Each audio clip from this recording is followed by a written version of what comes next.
Sa kasamaang palad talagang si Denise ay humingi na nga ng pasensya kay Bong. Tila siguro ay nakokonsensya, pero ang lolo niya ay tila concerned talaga sa kalagayan niya sa loob ng kulungan.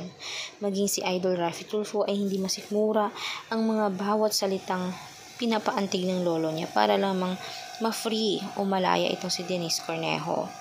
Kaya ayon nga mismo sa batas, wala talagang tsansa malaya siya dahil nahatulan na at naisagawa na mismo ang batas. At dapat ay sumunod tayo para naman maging pantay sa iba. Dahil kung pahihintulutan ang lolo niya na palalayain si Denise, ay baka maaaring may mabiktima pa itong muli, hindi lamang si Bong. Dahil kapag ang mismo nga babaeng yan ang makalabas, ay baka naman gawin muling tuta ni Cedric Lee at kung ano naman ang mismong ipapagawa ng lalaki niya na talagang pinakamamahal niya sa lahat.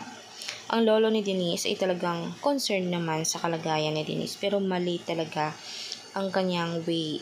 Gusto niyang bigyan ng aircon, gusto niya special treatment sa apo niya, at bigyan naman umano ng maayos na pananamit, at kahit paano ay make up pa naman umano dahil nga nagiging losyang na ang apo niya, at talagang wag naman sana umanong picturean at i-upload sa media.